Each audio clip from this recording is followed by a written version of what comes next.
no, stop. You don't need to be kicking solid objects to get your shin conditions. However, there are 4 things you do need to be doing, and 90% of you are probably doing them anyway, but also 90% of you probably don't even need to be doing them. I'll explain more in the video.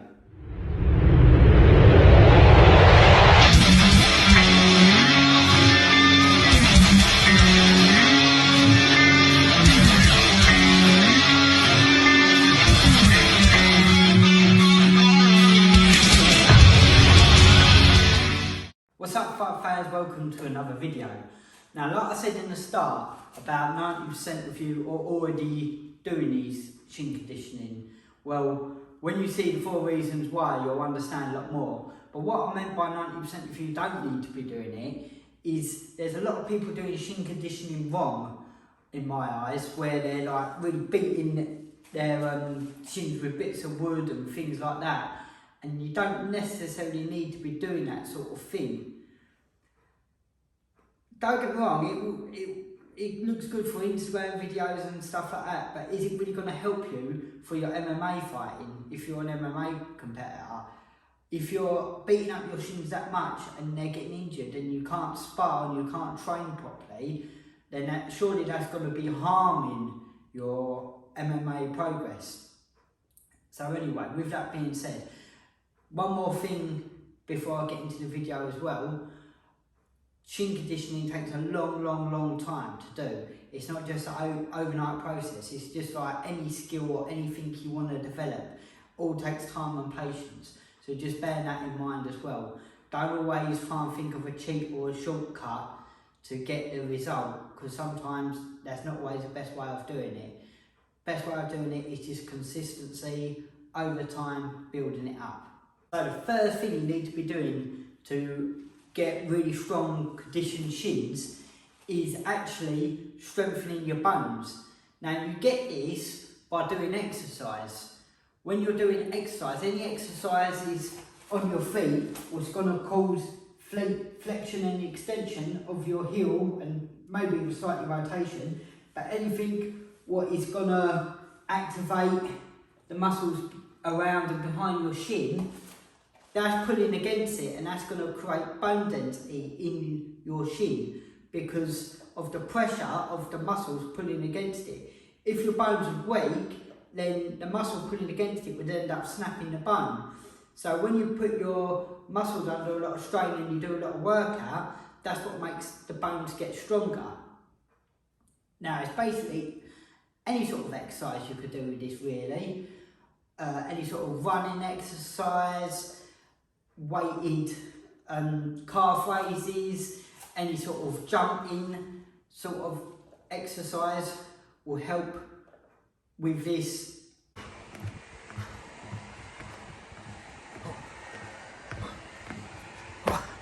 Tire bouncing as well. That's another really good exercise if you can get hold of a big tire to build up them calves, which is going to strengthen your shin bones. So that's number 1 out of the way.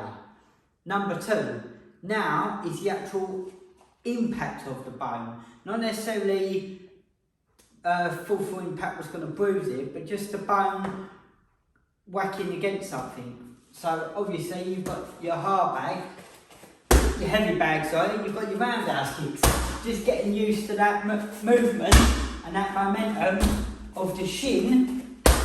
Imagine my arm to shin, the bone actually whacking against the bag, so it's got that sideward pressure that is also going to help tell the body, hang on, something's not right here, we need to strengthen up this bone so it doesn't break. Now, I've heard people say before about doing, just stand there doing 200 kicks down the bag. Yeah, there's nothing wrong with that. That will obviously help, but what I like to, I just think that's just a waste because you're just doing kicks. So basically, it's not really rocket science, just get your bag working. So when you're on your bags, make sure you're doing plenty of kicks. So you're doing boxing on the bag, and then you're kicking your bag, and that is going to help build up your shin bones. Like I said, a lot of you people who are watching this are probably doing all these things in your training anyway, so you're getting conditioning without even realising it. But here's a little tip how you might be able to help. Just speed this up a little bit on the heavy bag, especially if you've got a little bit of a softer heavy bag. Now this is another punch bag I've got. What you can do, you can open it up and the bags are normally full of this sort of stuff, just threaded up clothing or threaded up material. What you can do, now I've made videos about this sand before, but you can get what you call kiln dried sand. So it's basically really dry sand, you know what you get in an egg timer. Just start putting some of that in. Don't put a lot because it will make the bag really heavy. But what you do, you put some in, and as you're working the bag, it's all going to sink to the bottom, and it's going to make that bag a lot tougher, a lot harder, a lot heavier to kick.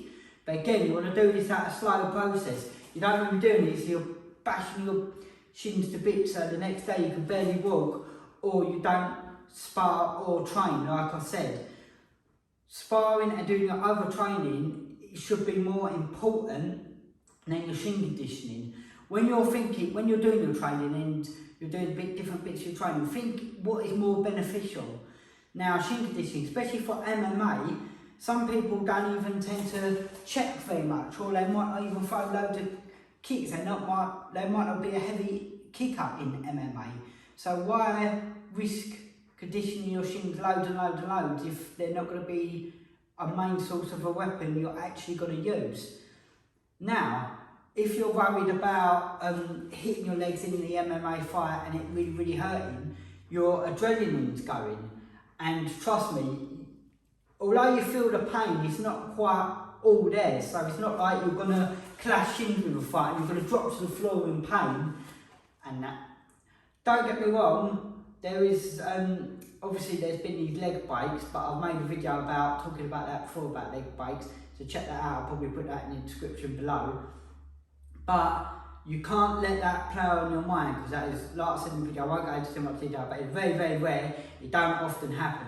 So really think about your leg conditioning. But anyway, like I said, the way you can toughen up a heavy bag, get one of these bags, take some of this stuff out, not a lot, put some of the dry sand in the top, just zip it back up, hang it back up, punch it, box it for a while, the sand will eventually drop to the bottom. If you do want a day where you're thinking to yourself, well, I've got a couple of days where I'm going to have off here, so I really want to condition my shins, then maybe you could just stand in front of the bag and just kick it as much as you can to condition your shins. But what you could also do is take your gloves off and get a little bit of knuckle conditioning in there as well, if you're going to do something like that. That's another tip for you. So, tip number 3. Now, just before I get into that, if you haven't subscribed to my channel yet, please subscribe and also leave a thumbs up. It really helps support the channel and helps me grow, what can help me make more content. Tip number 3 is sparring.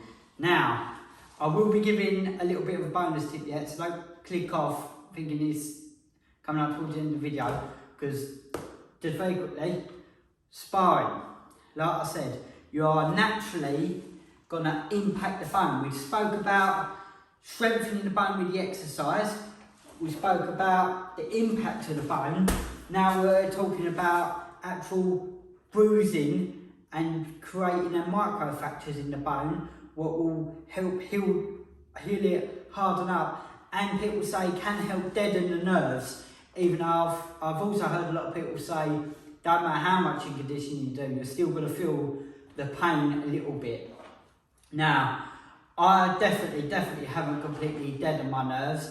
I don't necessarily do complete shin conditioning. I just follow the rules, what I'm going through in this video. But like I said, I've got a really good tip for you with your shin conditioning and your sparring. So I've got these pads here. I've also got another set of pads.